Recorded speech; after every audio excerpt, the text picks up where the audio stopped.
Buenos días, hermanos.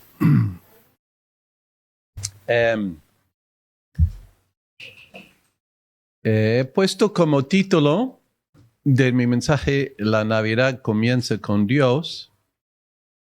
Y vamos a ver un pasaje clásico muy conocido. Es el primer capítulo de Juan, que habla de la encarnación, que cuando Dios se hizo hombre, que es el verdadero significado de la Navidad. Estaba comentándole a Caro, mi mujer, en el coche, cuando venimos a la iglesia, que lo que voy a predicar hoy, creo que es la primera vez que predico un sermón que no tiene introducción. Vamos directo al texto. Pero ¿sabes qué? Ese sketch, esa pequeña obra, me ha servido perfecto como introducción, porque se trata de lo que, bueno, vamos a ver. Creo que va a funcionar o ha funcionado muy bien como introducción, porque el tema es ¿qué es el verdadero Navidad? ¿Cómo lo debemos recibir? ¿Cómo debemos practicarlo? Bien, vamos a ver en vuestras Biblias, si tenéis Biblia, o aquí arriba, la primera, vamos a empezar con Juan 1,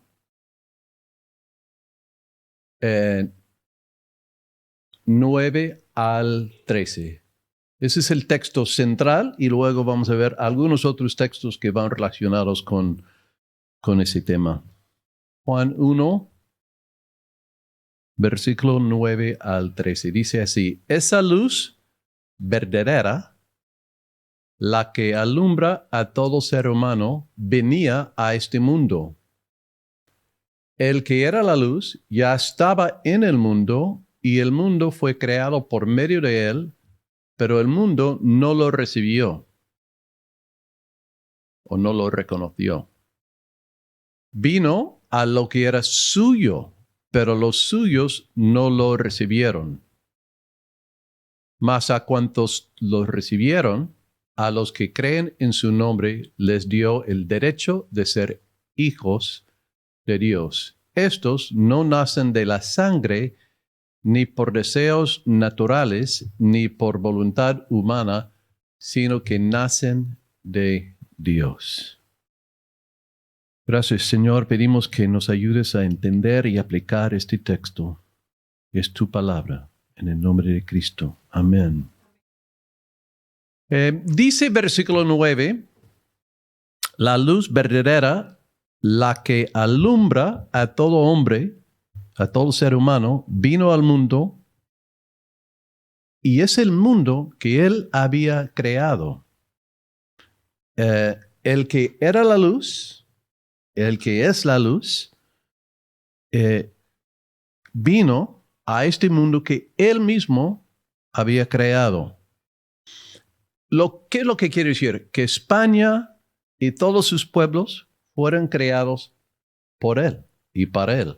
Madrid y todos sus barrios, todos sus regiones, sus distritos, son de él, fueron creados por él. Tú y yo fuimos creados para él y por él, o por él y para él.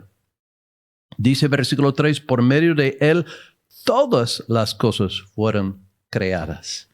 Y versículo 11 dice, vino a lo que era suyo. Es suyo porque es el creador, por derecho de ser el creador. Entonces, cuando vino al mundo, cuando Dios hecho hombre, vino a este mundo, vino a lo suyo. Y vino a este mundo porque tenía el derecho de venir y reinar en lo que era suyo. Y esto quizá es la idea más fundamental de la Navidad, que Dios ha venido a este mundo. Lo resumimos con una sola palabra, ¿no? Emmanuel, Dios con nosotros. Pero la Navidad, la esencia de la Navidad es que vino Dios a lo suyo. En otras palabras, la Navidad no tiene ningún significado si no hablamos de la iniciativa de Dios. de lo que Dios mismo ha decidido hacer. Hoy sabemos, hoy en día, que muchas personas practican, celebran, festejan la Navidad, pero no hacen ninguna mención de Dios. Lo hemos visto en el sketch, ¿no? Cuando hablábamos de las viandas y las fiestas, pero no se menciona Dios a veces. O ponemos todo el énfasis en el intercambio de regalos entre nosotros, pero se nos olvida el gran regalo que ha hecho Dios. Bueno, vamos a enfocarnos en los versículos que hemos leído, sobre todo versículos 10, 11 y 12. Dice versículo 10 que Él vino al mundo, pero el mundo no lo reconoció. Ese es el mundo en que vivimos. No nos debe sorprender. Muchas de las personas, como ya hemos dicho, no reconocen. Y mucho de lo que hacemos no tiene nada que ver con el verdadero significado de la Navidad. Vamos a los grandes centros comerciales y vemos que felices fiestas. Ni siquiera dicen feliz Navidad. Navidad que ya, como hemos visto, se refiere al nacimiento de Jesús. En Sol, yo voy mucho a Sol, hay un gran árbol, pero no hay ninguna mención de Cristo, de Navidad. Es solo un árbol. En la Plaza Mayor hay un gran nacimiento, muy bonito, pero me ha costado trabajo encontrar a Cristo porque es tan pequeño y el énfasis no está en Cristo. Es, qué interesante el pueblo en Israel y Jerusalén, los camellos, etcétera, etcétera. Pero no es muy obvio que el propósito del nacimiento es Cristo mismo, porque no está enfocado en Él. Entonces, vemos todo ese marketing, toda esa propaganda, pero a veces es muy difícil entender que el verdadero propósito de la propaganda es Cristo mismo. Bien, entonces, otra cosa, y luego, ¿qué pasa? Después de Navidad celebramos ¿qué? Reyes. Y casi adoramos los reyes. Cuando los reyes vinieron para adorar a Cristo. Interesante, ¿no? O sea, por algo nos cuesta trabajo enfocarnos en Jesús mismo. Nos cuesta trabajo cantarle, celebrarle, exaltarle. ¿Por qué? Bueno, porque el mundo va en su contra. Pero los suyos no lo recibieron, dice la Biblia. Luego, la siguiente frase en el mismo versículo dice, mas a cuántos lo recibieron. O sea, lo bueno es que la buena noticia es que sí hay una promesa. El mundo lo rechaza, pero hay una promesa para los que sí lo reciben. Mas a cuántos lo recibieron a los que creen en su nombre, les dio el derecho de ser, ¿qué? Hijos de Dios. Qué bonita promesa. Esto significa que no todos rechazan la luz que viene al mundo. Pero también nos enseña algo interesante. Dios no es el Padre de todos. Dios es el Padre de ¿quiénes? Los hijos. ¿Quiénes son los hijos? Los que creen en su nombre. ¿A cuántos lo recibieron? Los que creen en su nombre les dio el derecho de ser hijos de Dios. Dios sí hizo a todos. Todos somos criaturas de Dios, se puede decir. Pero los hijos, son los que creen y lo reciben. Entonces, no todo el mundo es hijo de Dios. Por lo tanto, creo que el versículo 12 es muy importante. Yo recomiendo mucho que lo memorices, porque trae mucha claridad de quién eres tú y cuál es tu relación como hijo con el Padre bíblicamente. ¿Cuál es la prueba de que uno es un hijo? Pues ama más bien, ¿cuál es la prueba de que uno ama a Dios? Pues ama al Hijo. En Juan 8:34 tenemos un versículo que aclara la relación entre hijo y padre.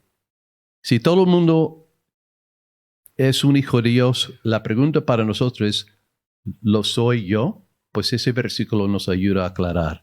Jesús dijo, ciertamente les aseguro que todo el que peca es esclavo del pecado. Ahora bien, el esclavo no se queda para siempre en la familia, pero el hijo sí se queda en ella para siempre.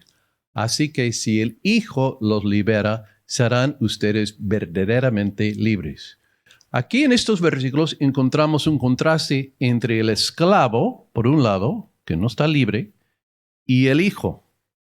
Si el Hijo te libera, serán ustedes verdaderamente libres. En otras palabras, si no somos hijos, seremos esclavos, esclavizados al pecado. Los hijos permanecen. Lo que está en juego aquí es llegar a ser hijo de Dios, es uno que recibe la vida eterna. Entonces vemos dos cosas. Uno, que un hijo es uno que tiene relación con el Padre, ama al Hijo y además, como consecuencia, tiene vida eterna. No todos tienen vida eterna, no todos son hijos. Los hijos son los que aman al Hijo, aman al Padre, demostrándolo por su amor por el Hijo, y son los que tienen vida eterna. Entonces, vuelvo a preguntar, ¿tendré yo vida eterna? Es una buena pregunta. Aunque tú hayas estado en la iglesia por muchos años, aunque tú has creído por muchos años, siempre es bueno volver a preguntarte, ¿soy un verdadero hijo? ¿Y cómo puedo saber yo que soy un verdadero hijo?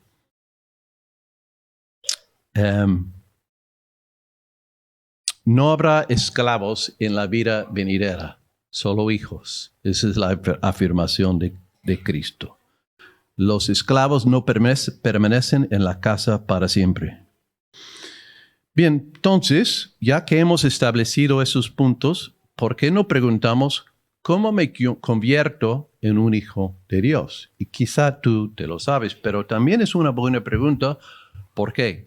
Porque hay muchas personas que dicen que son cristianos, pero no saben guiar a otra persona a los pies de Cristo. Yo voy muy frecuente a Seoul y voy para participar con el ministerio que se llama On the Red Box, en la caja roja. Y son cristianos que predican y reparten literatura en Seoul. A mí me gusta hacerlo. Yo sé que no es para todos, pero a mí me gusta hablar con la gente de Cristo. Pero ¿sabe lo que he encontrado? Que muchos de los mismos cristianos que están allí evangelizando no tienen seguridad de salvación. Tú les preguntas, no estoy diciendo que no son cristianos, pero no lo tienen claro. No saben explicarlo a otra persona con claridad. A mí me gusta preguntarles, si murieras hoy, ¿irías al cielo? Y siempre dicen que sí. Y yo les digo que bien. Pero luego les pregunto, si estuvieras delante de Dios y Dios te pregunta, ¿por qué debo dejarte la entrada a mi cielo? Ellos dicen, pues porque amo a Dios, porque leo la Biblia, porque voy a tal iglesia, los cuales no son malas cosas, por supuesto. Pero la razón por la cual llegamos a ser hijos de Dios es por creer en Jesucristo, que cuando estaba muriendo a la cruz, estaba dando su vida por nosotros. O sea, no tiene que ver con lo que nosotros hacemos. Lo que tiene que ver con lo que Cristo hizo por nosotros. Bien, entonces, volvemos al versículo 12. Aquí vemos dos condiciones para llegar a ser hijo de Dios. Versículo 12 establece dos condiciones para llegar a ser hijo de Dios. 1, recibir a Jesús. Y 2, creer en su nombre. Vamos a profundizarnos en esas dos frases en lo que queda del mensaje. ¿Qué significa recibir a Jesús? Recibir a Jesús significa que cuando Jesús se ofrece a ti, que tú lo recibes como Él es y por lo que Él es. Cuando Jesús se ofrece a ti, que tú lo recibes como Él es. No es una definición muy complicada. Tú recibes a Jesús como Salvador y te da la salvación. Tú lo recibes como líder y te da su liderazgo. Tú lo recibes como proveedor y Él provee para ti. Tú lo recibes como consejero y Él te aconseja. Tú lo recibes como protector y Él te protege. Tú lo recibes como autoridad y Él es tu jefe, Él es tu autoridad, Él te gobierna. Tú lo recibes como rey y Él reina en tu vida. Vives con Él, para Él, en el hogar, en el cole, en el matrimonio, en el noviazgo. ¿Por qué? Porque Él está presente, reinando, enseñando, guiando, liderando en todo aspecto de tu vida. Cuando tú recibes a Cristo en ese sentido, no es alguien que, sí recuerdo de Él los domingos cuando voy a la iglesia o cuando hago mi devocional por 5 minutos en la mañana. No, Él está contigo todo el día, en todo momento, y Él reina en toda actividad, en el trabajo, en todo. Esa es la primera condición. Hay un folleto que leí hace unos años que hablaba de tu vida como si fuera una casa. Y decía que cuando dejas que Cristo entra en tu vida, es como dejar que Cristo entre en tu casa. Pero cada cuarto, cada habitación de tu casa le pertenece a Él. O sea, tu biblioteca, o sea, lo que lees, lo que piensas, lo que está en tu mente, le pertenece a Él. La cocina, que representa tus apetitos, tus deseos, pues también le pertenece a Él, etcétera. El salón, el lugar más cómodo donde tienes el televisor, también le pertenece a Él, porque lo has recibido en cada habitación de tu vida. Y eso es recibir a Cristo, y es la primera condición que vemos en versículo 12 cuando hablamos de qué es ser un hijo de Dios. Luego pasamos a la otra condición, la otra palabra en el mismo versículo dice: mas a los que creen en su nombre les dio el derecho o la autoridad de ser hechos hijos de Dios. ¿Qué significa creer en el nombre de Jesús? Pues he hecho un poco de estudio de esa frase en el Nuevo Testamento, sobre todo en el libro de Juan, y he aprendido lo siguiente, y voy a mencionar 3 versículos que aclaran lo que es creer en el nombre de Jesús. Primero vemos Juan 3:18, que dice lo siguiente. Está hablando de creer en el nombre de Jesús, pero vamos a ver que creer en el nombre de Jesús y creer en Jesús son prácticamente lo mismo. Juan 3:18 dice: el que cree en Él no es condenado, pero el que no cree ya está condenado por no haber creído en el nombre del Hijo unigénito de Dios.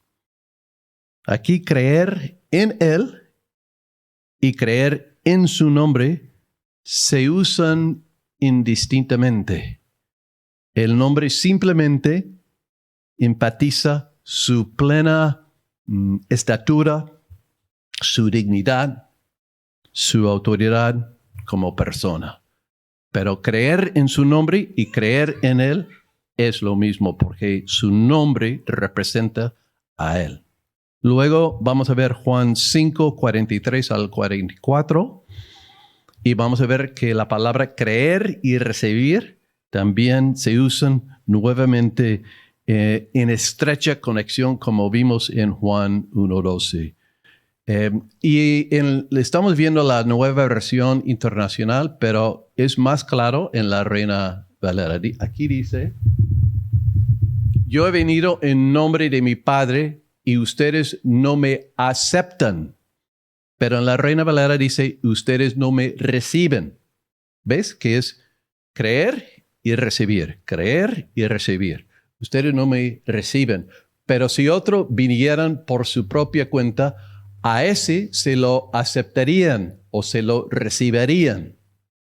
¿Cómo va a ser posible que ustedes crean si unos a otros se rinden gloria?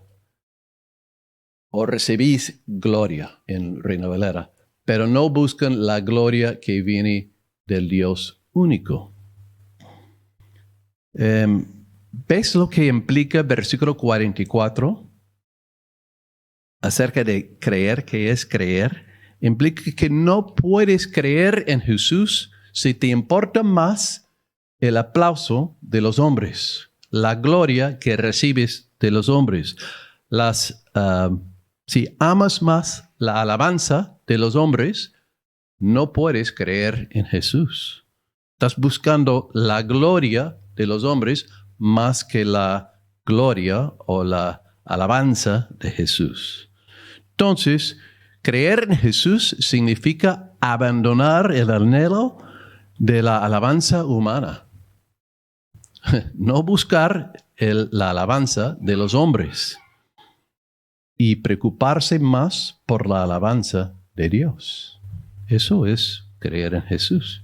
En otras palabras, creer no es simplemente un ejercicio intelectual como, yo sí creo que Dios existe. Pues hay muchas personas que creen que Dios existe. La misma Biblia dice que el diablo cree en Dios en ese sentido. Interesante, ¿no? Y tiembla, pero cree. Satanás no niega que Jesús y Dios existen. Tiemblan. Tiemblan porque saben que existe.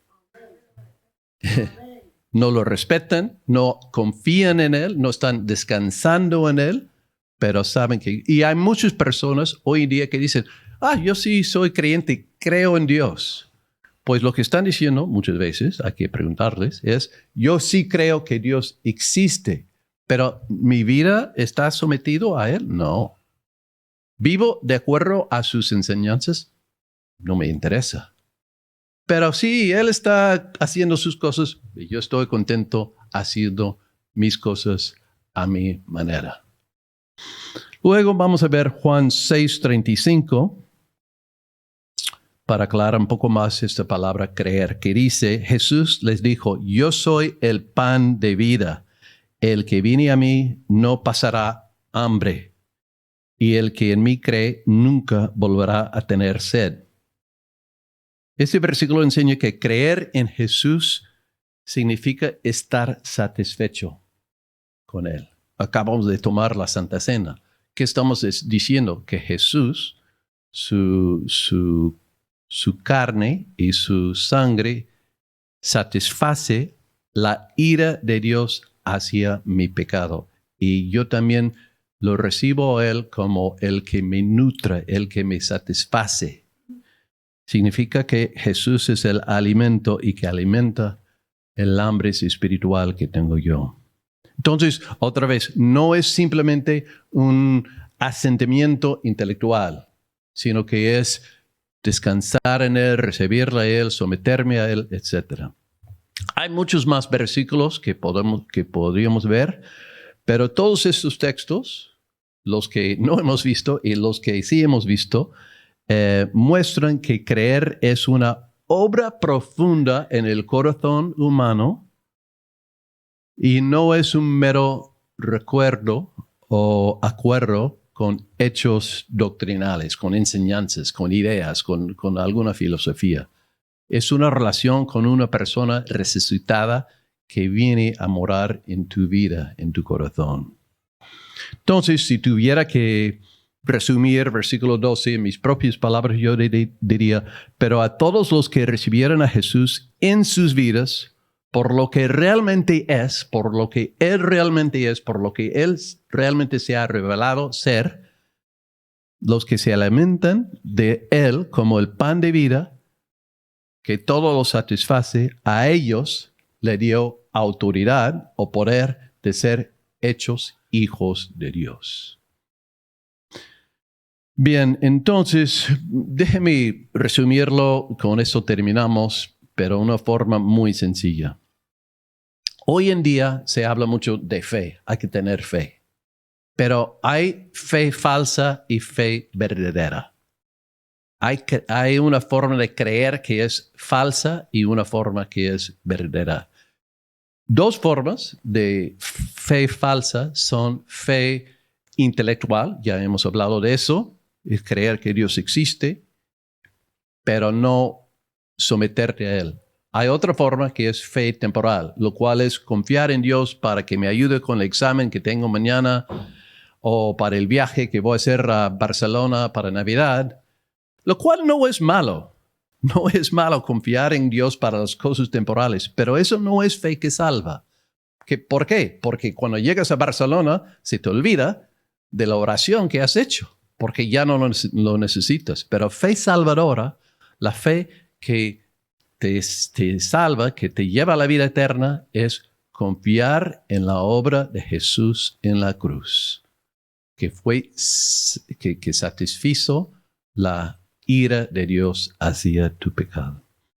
Bien, entonces, Dios envió su Hijo. Yo sé que os estoy enseñando, predicando algo que ya sabes, pero repito, es bueno que lo asimilas para que lo puedas explicar a otras personas. Vamos a estar con familiares no creyentes en Navidad. Yo siempre pido a Dios que me dé oportunidades para hablar de Cristo con mis amigos, con mis familiares.